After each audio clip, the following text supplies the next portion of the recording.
Supreme রায় খুশি 100 দিনের কাজের শ্রমিকরা। 100 দিনের কাজের টাকা দিতে হবে কেন্দ্রকে। হাইকোর্টের রায়কে চ্যালেঞ্জ করে কেন্দ্রের অ্যাপিল সুপ্রিম কোর্টে। তবে হাইকোর্টের রায় বহাল রাখে শীর্ষ আদালত। আর এই রায়ের পরেই আপাতত খুশি এই 100 দিনের কাজের শ্রমিকরা। এখন দেখার কবে থেকে আবার নতুন করে এই 100 দিনের কাজ শুরু করে কেন্দ্র। কারণ এর আগে আমরা দেখেছিলাম কলকাতা হাইকোর্ট নির্দেশ দিয়েছিল যে দ্রুত এবং সময়সীমাও বেঁধে দেওয়া হয়েছিল যে সেই সময়ের মধ্যে এই 100 দিনের কাজ শুরু করতে হবে। কিন্তু পরবর্তীতে দেখতে পাওয়া যায় সেই রায়কে চ্যালেঞ্জ করে আবার সুপ্রিম কোর্টের দ্বারস্থ হয় কেন্দ্র। কিন্তু গতকাল যে খবর সামনে এলো, যে রায় সামনে এলো, কলকাতা হাইকোর্টের রায় বহাল রেখেছে শীর্ষ আদালত এবং পরবর্তীতে এই রায়কে বড় জয় হিসেবে দেখছে রাজ্য। দেগঙ্গা থেকে প্রতিনিধি পঙ্কজ বিশ্বাস আমাদের সঙ্গে রয়েছেন। পঙ্কজ, এই মুহূর্তে 100 দিনের শ্রমিকরা গতকাল যে সুপ্রিম নির্দেশিকা, যে সুপ্রিম রায়, হাইকোর্টের রায় তারা বহাল রেখেছে, কি বলছেন এরপরে তারা?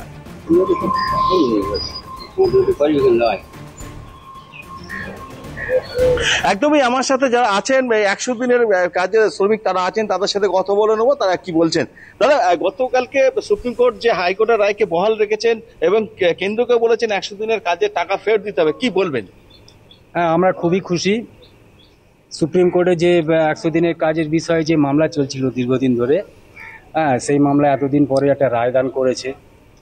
মাননীয় মুখ্যমন্ত্রী, আমাদের যে শ্রদ্ধা মুখ্যমন্ত্রী, উনি বহুত দরবার করে বিষয়টা একটা সঠিক জায়গায় এনেছেন।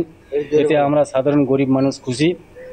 যাতে আমরা সাধারণ মধ্যবিত্ত, নিম্ন মধ্যবিত্ত ঘরের ছেলে আমরা কাজ করেছি, যাতে আমরা বকেয়া পয়সা পাই। আমাদের দীর্ঘদিনের ডিউ আছে পয়সা, আমরা যদি পাই আমরা গরিব মানুষ সবারই উপকার হবে।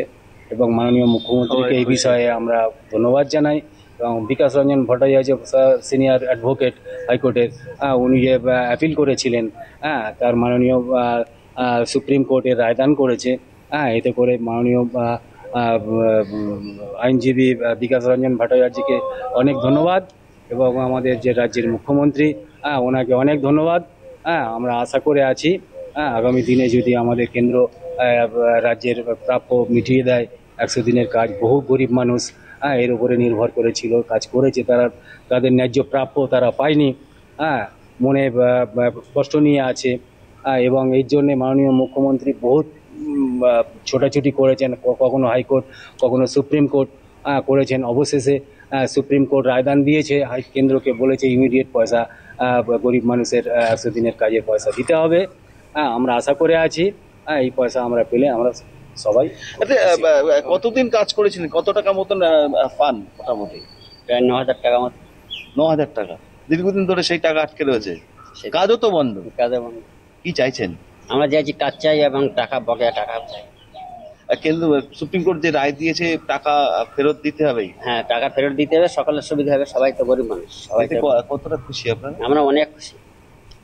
এরপরে কি চাইছেন? এরপরে আমরা কাজ চাইছি, আবার পুরোনায় যেন টাকা সঠিকভাবে পাই আমরা। একদমই। কি বলবেন এই যে সুপ্রিম কোর্টের রায়? 100 দিনের কাজ হাতে আবার চালু হয় পুনরায়, আমরা এইটাই চাচ্ছি, আবেদন এইটাই হবে। আপনি কি টাকা কত টাকা পান? আমি 5,000 টাকা পান। দীর্ঘদিন ধরে সেই টাকা আটকে রয়েছে। কাজও তো বন্ধ। হ্যাঁ, কাজও বন্ধ। আবার পুনরায় কাজটা চালু হলে আমরা খুব খুশি। ওটা কাজটা যাতে আবার চালু হয় সেইটা আবার আবেদন করে চালু করার ব্যবস্থা। এই যে কাজ বন্ধ, কাজ বন্ধের ফলে তো 100 দিনের যে কাজগুলো হয়, বিভিন্ন খাল সংস্কার, সেগুলো তো বন্ধ। কি অবস্থা সেসব? বিরাট এখন অবস্থা খারাপ। শুধু তো কাজ বন্ধ না, কাজ বন্ধের পাশাপাশি এলাকার যে বিভিন্ন নিকাশি নালা, যে ডেভেলপমেন্ট, সেগুলো তো বন্ধ। সব বন্ধ। এই যে সব নোংরা আবর্জনা সব তৈরি হচ্ছে, আরো ক্ষতি, আরো উপদ্রব হচ্ছে। কি বলবেন কিছুদিন ধরে যে কাজ বন্ধ? নিকাশি নালা থেকে শুরু করে, কালভার্ট থেকে শুরু করে সবকিছুই, গ্রামে আমাদের মফস্বল এলাকায় বাস করি, সবকিছুই একেবারে খুব মর্মান্তিক অবস্থা।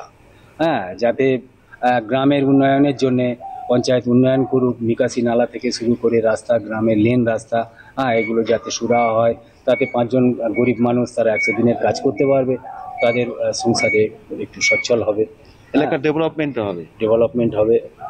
কেন্দ্র যদি বিষয়টা নিয়ে একটু ভাবেন, এবং যেহেতু সুপ্রিম কোর্ট বিষয়টা মাথায় নিয়েছেন এবং রায় দিতে বলেছে, রায়দান করেছেন, কেন্দ্রকে অবশ্যই দিতে হবে বকেয়া টাকা। এবং আগামী দিনে যাতে গ্রামের উন্নয়ন হয় এই আশা নিয়ে আমরা আছি। বোঝা যাচ্ছে একদমই, পঙ্কজ, যে এখন তারাই কিন্তু তাকিয়ে রয়েছেন যে কবে থেকে আদালতের এই নির্দেশিকা মতন তারা কাজ ফিরে পান এবং সেই সঙ্গে যে বকেয়া টাকা রয়েছে সেটাও তারা ফিরে পান। পরবর্তীতে সেদিকেও নজর থাকবে। ধন্যবাদ পঙ্কজ তোমাকে।